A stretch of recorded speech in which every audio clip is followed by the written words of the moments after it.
Cek. Bismillahirrahmanirrahim. Assalamualaikum warahmatullahi wabarakatuh. Salam sejahtera bagi kita semua. Halo adik-adik kelas 10 MIPA SMA Negeri 11 Garut. Bertemu lagi bersama saya di sini, Teh Nurul Sakinah, mahasiswa PLP Institut Pendidikan Indonesia, Program Studi Pendidikan Fisika. Pada kesempatan ini, insya Allah kita akan belajar mengenai salah satu materi fisika di kelas 10. Sebelum itu, saya lupa bertanya nih, bagaimana kabarnya kalian hari ini? Semoga kalian selalu dalam keadaan sehat walafiat, oke? Dan tetap semangat mengikuti kegiatan pembelajaran. Sebelum itu, tetap persilakan kalian untuk berdoa terlebih dahulu.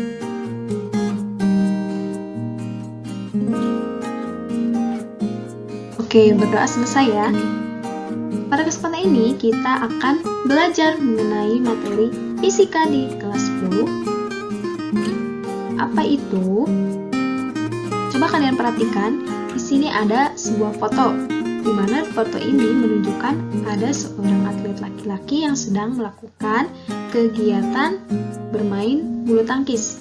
Nah, kira-kira ketika sebuah bola atau kok itu dipukul oleh raket, kira-kira menurut kalian bola itu akan membentuk sebuah gerakan apa ya?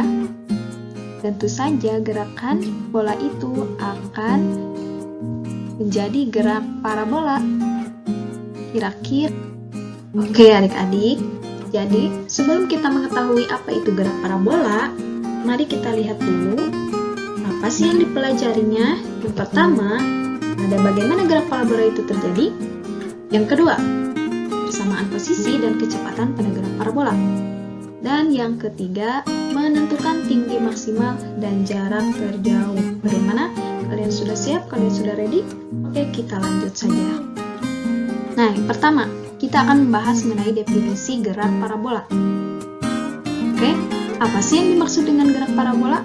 Gerak parabola adalah gerak yang lintasannya berbentuk parabola atau berbentuk setengah lingkaran.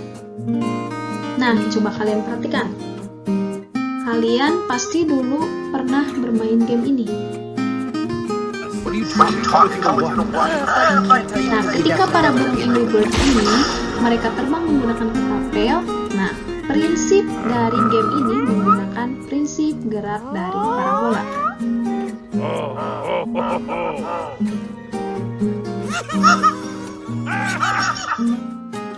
Nah, yang selanjutnya ada seseorang atlet main basket. Dia sedang melakukan 3 point. Nah, gerakannya juga sama menggunakan prinsip dari gerak parabola. Lalu Teh, aku penasaran nih, bagaimana gerak parabola dapat terjadi? Jadi, adik-adikku yang tampan dan cantik, kayaknya.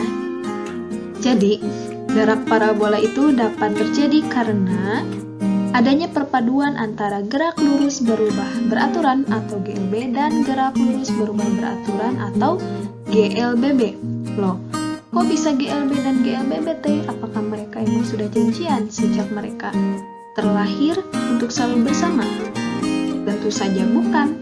Nah, coba kalian perhatikan ini.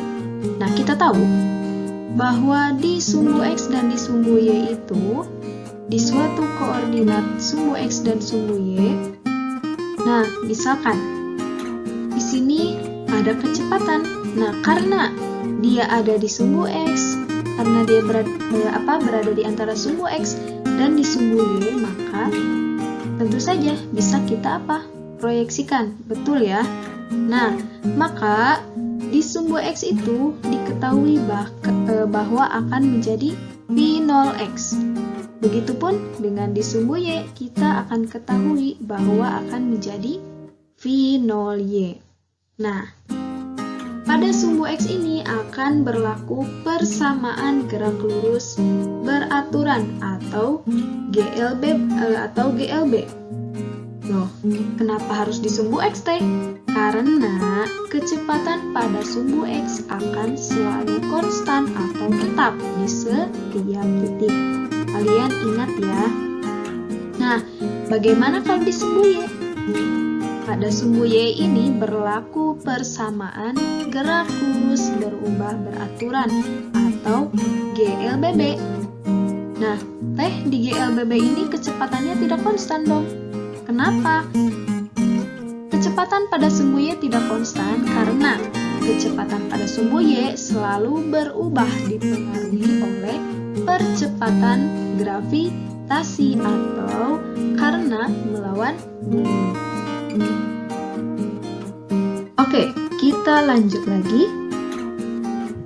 Nah, ini adalah gambar yang tadi ya pada slide sebelumnya. Oke, Teteh akan berikan sudut ya. Nah, kita ketahui tadi bahwa di komponen sumbu X itu berlaku apa? Berlaku GLB. Lalu, bagaimana persamaannya? Kita lihat di sini.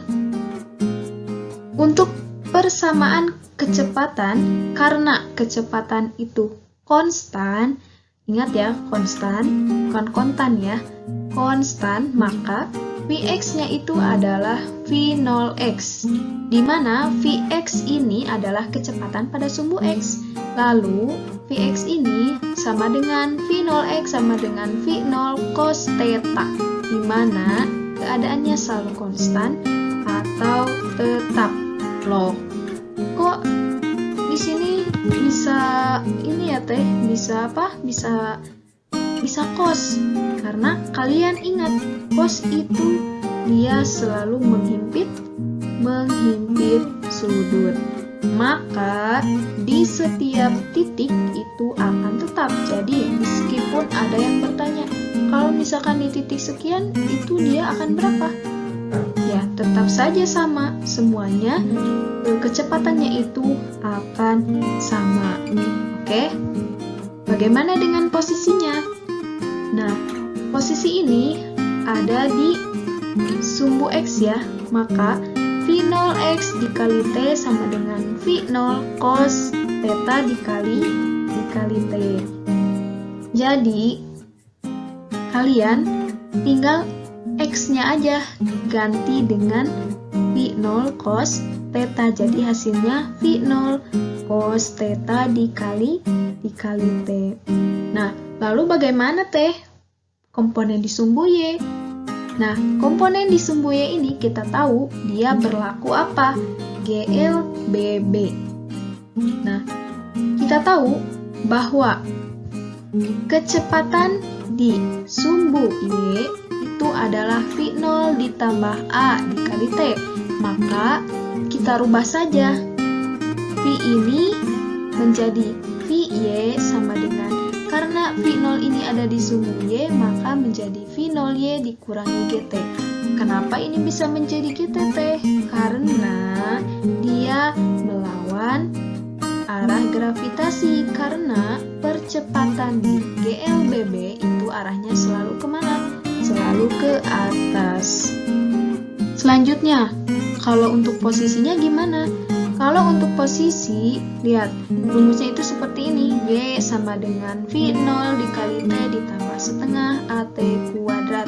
Maka, Y ini kita akan ganti menjadi VY karena dia ada di mana? Ada di sumbu Y. Jadi sama dengan V0Y dikali T, ini harusnya T kecil ya, dikurangi setengah GT kuadrat. Jadi kalian tinggal rubah saja. A ini menjadi G. You can deny. Oke, kita lanjut. Jadi, untuk lebih luasnya, gambarnya itu seperti ini. Oh ya, ini kelewat ya. Untuk posisi Y itu, di mana P0Y itu sama dengan V0 sin theta. Jadi, lebih luasnya gambarnya itu seperti ini ya. Nah, kalian lihat bahwa komponen di sumbu X itu semuanya itu akan sama sampai akhir. Yang mana saja? Nah, ini ya, sama Ibu dijelas lagi. Nah, yang ini ini juga, begitupun dengan yang ini pun, dan ini juga. Nah, komponen di sumbu X itu semuanya akan sama sampai akhir. Nah, bagaimana dengan sumbu Y? Nah, untuk di sumbu Y, bentar ya, ini pointernya. Nah, untuk di sumbu Y ini, kita tahu bahwa ketika sesuatu dilempar ke atas dan akan membentuk sebuah gerak parabola, nah kalau di sumbu Y itu, dia awal-awalnya kecepatannya itu akan besar, namun lama-lama akan kecil. Nah, ketika dia berada di titik puncak, maka kecepatan Y-nya itu akan 0. Kenapa bisa 0, T? Karena dia tidak mengalami pertambahan lagi. Betul ya? Karena tidak mengalami pertambahan lagi. Lalu ketika ke bawah, dia akan bertambah lagi kecepatannya, bertambah, lalu berhenti ketika sampai di tanah. Jadi itu ya yang membedakan kenapa di GLBB itu kecepatannya selalu konstan dan kenapa di GLBB itu kecepatannya selalu berubah. Oke, masih semangat ya belajarnya? Kita lanjut. Oke, masih semangat ya, meskipun Teteh tahu pasti sebagian dari kalian sambil nonton video ini ada yang lagi rebahan, ada yang lagi nyemil. Gak apa-apa ya, yang penting tetap semangat belajarnya.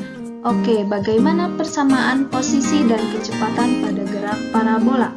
Nah, posisi itu rumusnya gimana? Rumusnya itu yang tadi ini ya.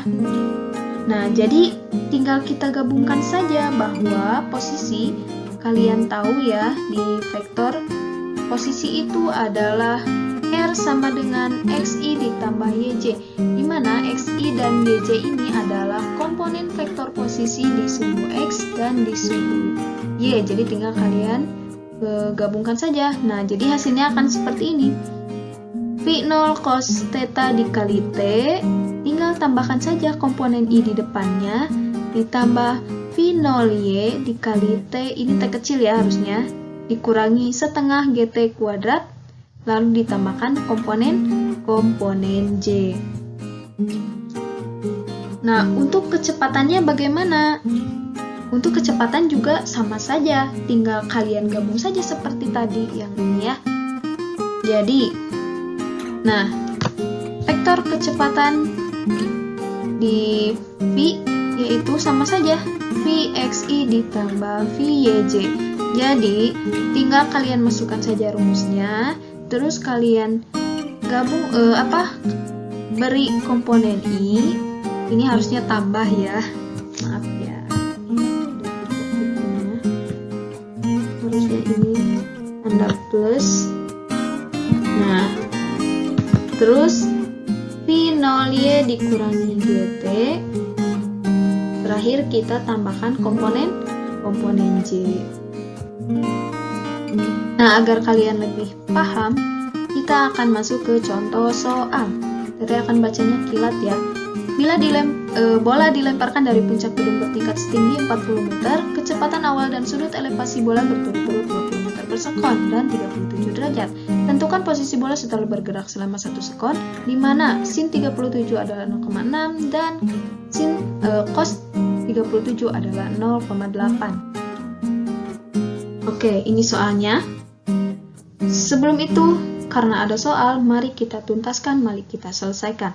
Nah, kalian perhatikan, di sini ada gedung nih, kemudian ada sebuah benda yang dilempar dari atas apa? Dari atas gedung. Nah, dan akan menempuh gerak parabola. Nah, ini adalah ketinggian dari gedungnya dan ini adalah sudutnya, di mana Y0 ini adalah tinggi awal gedung. Sebelum kita menjawab soalnya, kita tulis dulu, diketahui bahwa Y0 sama dengan 40 meter, sudut elevasi sama dengan 37 derajat, V0 atau kecepatan awalnya 20 meter per sekon, T sama dengan 1 sekon, dan ditanyakan adalah posisi. Oke, Untuk mempermudah kalian mengerjakan soal, jadi Teteh akan buat seperti ini. Kita tulis dulu rumus posisi pada sumbu X, yaitu Pi0 cos theta dikali T. Bagaimana dengan sumbu Y? Posisi pada sumbu Y sama dengan Pi0Y dikali T dikurangi setengah GT kuadrat. Baik, kita cari dulu posisi di sumbu X. Karena semuanya sudah diketahui, kalian tinggal masukkan saja. Pi0-nya berapa? Pi0-nya tadi 20 meter per sekon. Cos 37 dikali 1. Kita lanjut. Nah, 20 dikali cos 37 tadi adalah 0,08. Satunya tidak usah kita masukkan ya. 20 dikali 0,8 adalah 16 meter. Nah, ini baru yang X-nya. Bagaimana dengan Y-nya? Yang Y juga sama. Karena sudah diketahui, tinggal kalian masukkan saja ke rumusnya, di mana Pi0Y-nya itu adalah 20. 20 sin-nya adalah 37 dikali 1 dikurangi setengah. Nah, di sini karena gravitasi tidak diketahui, untuk mempermudah pengerjaan, jadi kalian tinggal masukkan saja gravitasinya itu yang 10. Nah, T-nya itu berapa tadi ya? 1 sekon ya, jadi dikuadratkan. Maka selanjutnya 20 dikali sin 37 adalah 0,6. 1 dikurangi setengah. Setengah dikali 10 adalah 5. Satunya tidak usah dimasukkan. Jadi 20 dikali 0,6 adalah 12 dikurangi 5, maka hasilnya adalah 7 meter. Nah, apakah ini sudah selesai? Tentu saja belum ya. Coba kalian perhatikan yang Y-nya.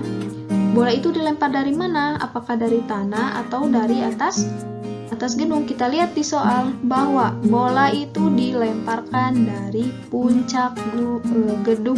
Maaf ya, bukan gunung, gedung. Dari puncak gedung.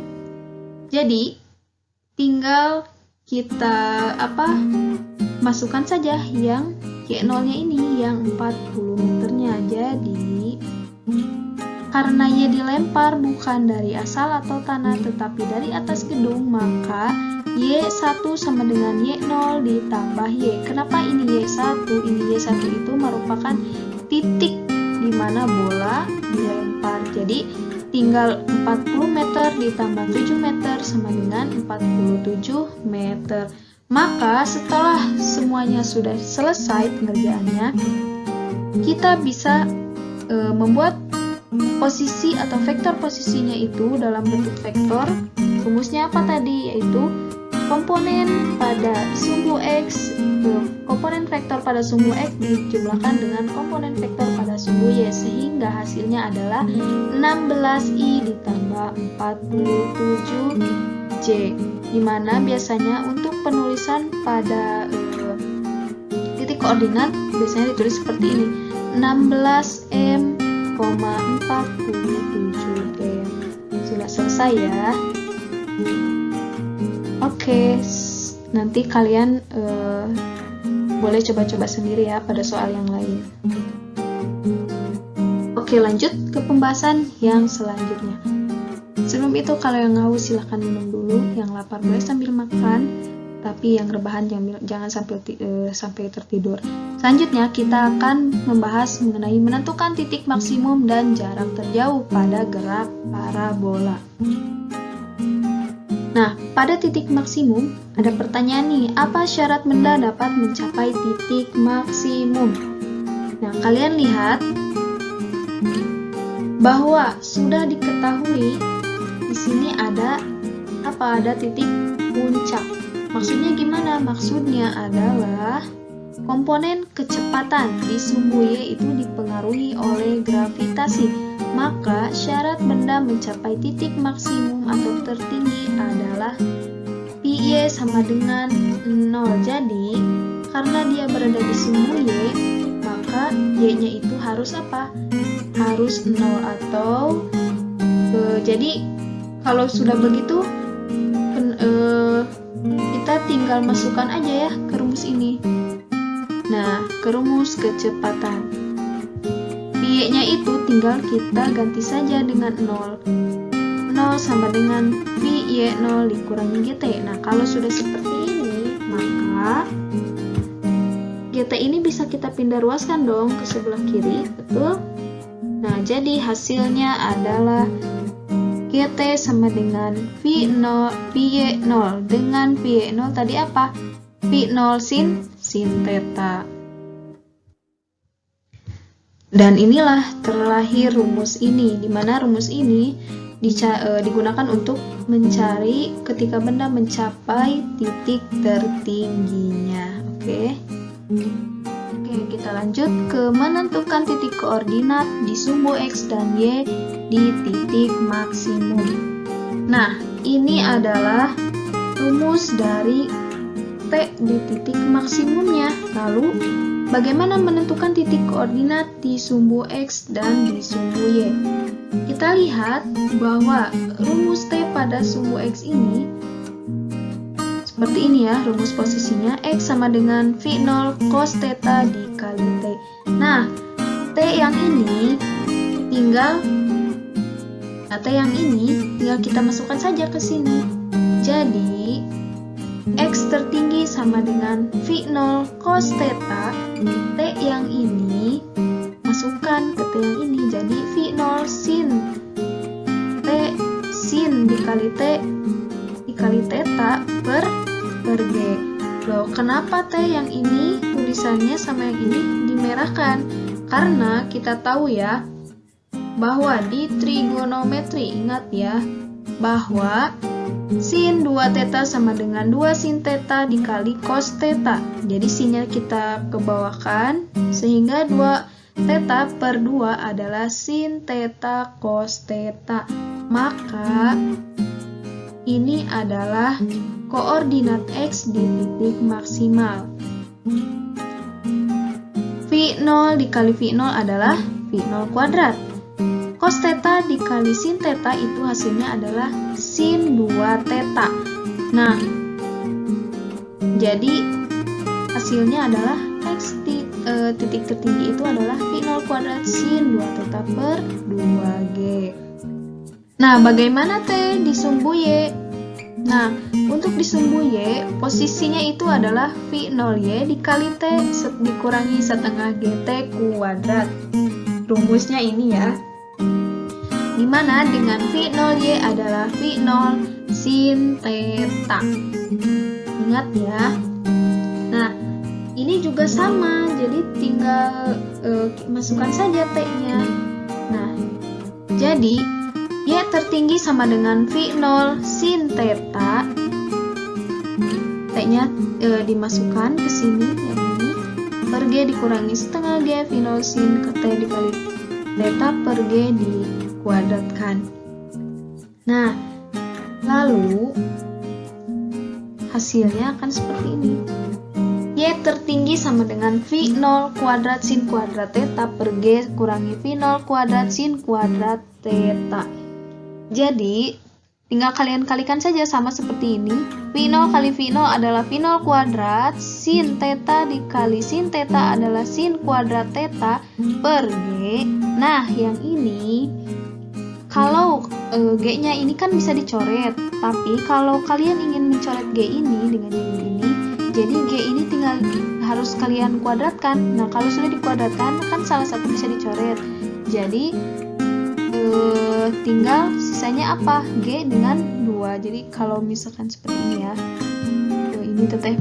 Nah, 1 per, maaf ya tulisannya agak jelek.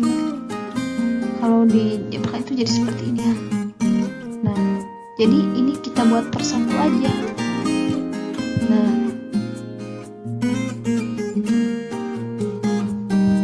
satu kali 1 kan 1, G dikali 2 jadi 2G. Nah, ini yang kuadratnya itu kan kalau itu kan jadi 1. Ya, G yang ini sisanya bisa dicoret, jadi tinggal ke bawah itu jadi 2G. Nah, kita lanjut lagi. Oke. Nah, lihat di sini kan karena yang di atas itu adalah 2G, maka untuk mempermudah kita samakan saja penyebutnya menjadi 2G. Duh teh, kok bekilir teh. Tenang ya adik-adik ya. Jadi untuk mempermudah, nah kita anggap saja bahwa V0 kuadrat sin kuadrat theta itu adalah per 2G adalah X. Maka kita ganti semuanya. Nah, semua ini dengan X. Maka hasilnya akan seperti ini. Y tertinggi sama dengan 2X dikurangi X sama dengan X. Maka di titik tertinggi pada sumbu Y, rumusnya akan menjadi seperti ini. Nah, terlahirlah rumus ini dari perjalanan panjang ini dan sampai ke rumus ini, di mana Y tertinggi sama dengan V0 kuadrat sin kuadrat theta per 2G. Jadi, ketiga rumus ini yang akan dipakai untuk menentukan apa? Menentukan titik maksimum. Masuk pembahasan terakhir nih, tetap semangat ya.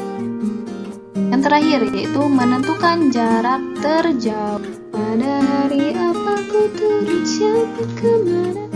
Oke, selanjutnya kita akan masuk ke materi terakhir yaitu menentukan jarak terjauh. Syarat dari Y itu tadi itu harus 0 ya, karena komponen sumbu Y itu harus sama dengan 0. Mengapa Y sama dengan 0? Iya kan? Kalian tahu kan bahwa karena ini sudah sampai ke tanah. Jadi kita anggap saja di sumbu Y itu dia sudah tidak ada. Betul ya? Sudah tidak ada. Nah, sama seperti yang tadi rumusnya itu ini ya, posisi itu Y sama dengan V0 Y dikali T dikurangi setengah GT kuadrat. Jadi 0-nya ini, yang ini tinggal kita masukkan aja ke Y, sama seperti yang tadi ya. Y itu kita ganti dengan 0, maka sisanya tinggal turunkan saja. Nah, yang ini juga sama, bisa kita pindah luaskan, kita pindahkan ke sebelah kiri yang ini. Nah, agar dia bahagia ya, kita pindahkan di sebelah kiri agar di sini tidak kosong. Jadi setengah GT kuadrat sama dengan V0Y dikali T. Tuh ya. Nah, kok ini juga dimerahin T? Kenapa di TT beri warna merah? Karena bisa dicoret ya. Karena ini bisa dicoret. Maka rumusnya akan menjadi apa? Kalau ini tinggal kita turunkan saja. Jadi rumusnya akan menjadi T terjauh adalah 2 V0 sin theta per G. Nah, ini baru waktunya saja. Nah, bagaimana pada waktu saat mencapai jarak terjauh? Nah, ini udah ya. Kita masuk ke posisinya. Nah, untuk posisi itu kan rumusnya ini. Posisi X sama dengan V0 cos theta dikali T, di mana X terjauh adalah V0 cos theta dikali T terjauh. Maka sebelum itu kalian harus ingat bahwa sin 2 theta sama dengan 2 sin theta cos theta. Maka X-nya itu adalah V0 kuadrat sin 2 theta per G. Jadi ini adalah rumus dari posisi terjauhnya ya. Oke, materi sudah selesai, berarti kita akan masuk ke contoh soal. Tete akan baca cepat lagi, baca kilat ya. Sebuah bola golf dipukul dengan kecepatan 6,5 meter per sekon bersudut alfa terhadap horizontal, sin alfa adalah 12/13, percepatan gravitasi adalah 10 meter per sekon kuadrat. Ditanyakannya ada 3, berapa lama waktu yang dibutuhkan bola untuk sampai di tanah lagi, berapakah ketinggian maksimum yang dicapai bola golf, berapakah jarak terjauh yang dicapai bola golf. Oke, sebelum lanjut, izinkan Tete untuk minum dulu karena Tete mengalami bencana kekeringan.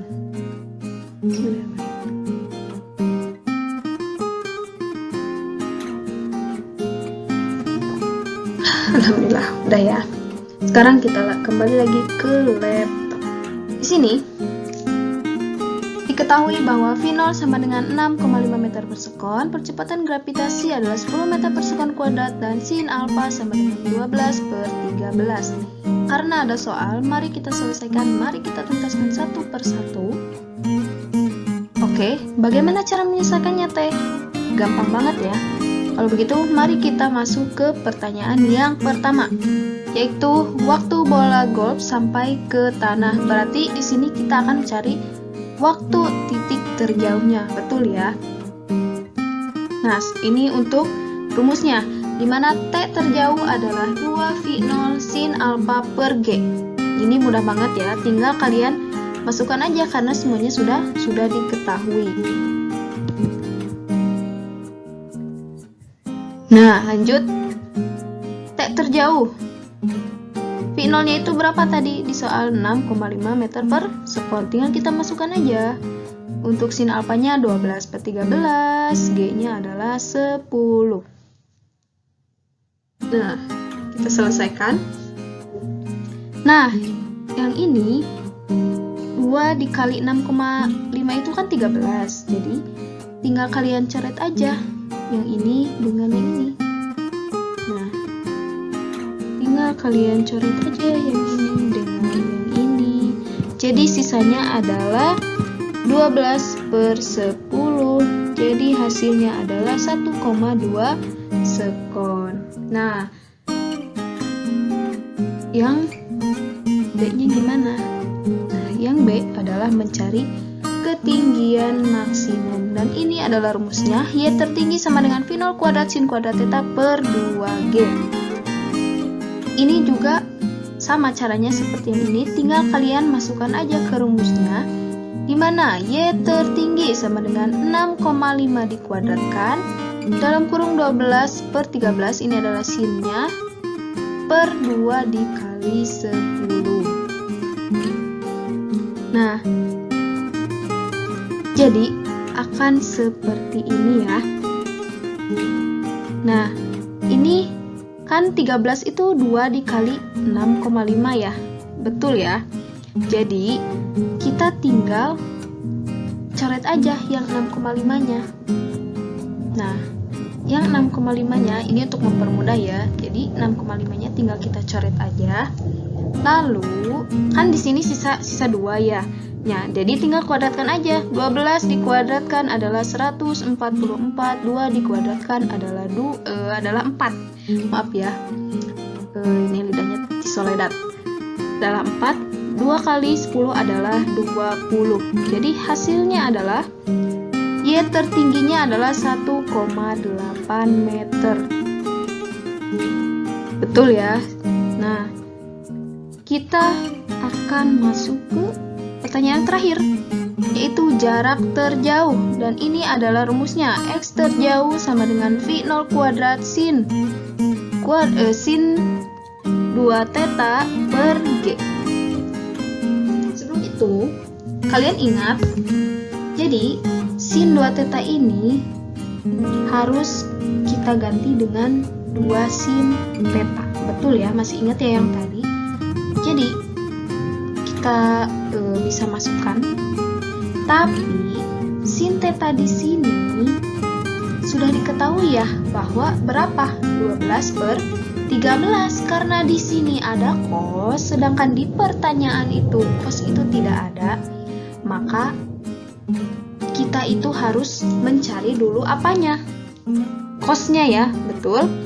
Nah, bagaimana cara mencarinya? Untuk cara cepat, theta itu biasanya seperti ini. Di matematik dulu kalian pernah belajar ini enggak? Jadi kalau di segitiga itu, karena dia itu sin, maka 12-nya itu akan disimpan di sini. Betul ya? Kan sin itu adalah rumusnya depan per miring. Maka yang depannya atau 12-nya kita simpan di sini dan 13-nya di sini. Nah, yang akan kita cari adalah yang ini. Nah, karena di segitiga itu sudutnya ada di sini dan sudutnya ada di sini. Nah, karena di segitiga itu akan berlaku hukum apa? Hukum Pitagoras, sehingga kita dapat mencari cosnya. Nah, tinggal kita akarkan lalu dikuadratkan. 13 dikuadratkan adalah 169, 12 dikuadratkan 144, maka didapatlah hasilnya adalah 5. Jadi 5, nah yang tanda tanya ini adalah hasilnya berapa? 5. Jadi cosnya kita ketahui deh bahwa cos alfa adalah 5/13. Kenapa 5/13? Cos itu kan rumusnya apa? Samping per miring. Tadi sampingnya berapa? 5.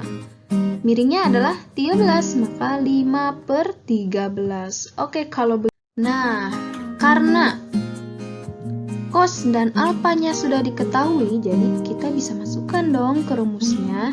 Gimana? Tinggal masukkan aja. V0-nya diketahuinya berapa? 6,5 dikuadratkan. 2 sin alfanya tadi apa? 12/13. Cos alfanya berapa? 5/13. Jangan buru-buru dulu, jangan dikalikan dulu ya. Nah, kalian tahu kan bahwa 2 dikali 6,5 itu berapa? 13. Jadi kita bisa coret dong ya yang ini. Kok jadi bisik-bisik ya? Nah, ini bisa kita coret. Jadi nanti hasilnya akan jadi seperti ini. Nah, 24/5, 24 kali 5/2 dikuadratkan per 10. Nah, lanjut lagi. Nah, 24 kali 5 kan 120 nih. 2 dikuadratkan adalah 4. Nah, 120 bagi 4 adalah 30/10. Jadi hasilnya adalah 3 meter. Atau kalian juga bisa pakai cara ini. 40 itu dikali 10. Nanti 120-nya dibagi 40. Jadi hasilnya adalah sama 3 meter. Oke, sekian dari TT pada pembelajaran pada hari ini. Semoga kalian paham dan apa yang Teteh sampaikan bermanfaat bagi kalian. Untuk kesempatan kali ini cukup sekian dulu. Sampai bertemu lagi di video pembelajaran selanjutnya. Sekian, terima kasih.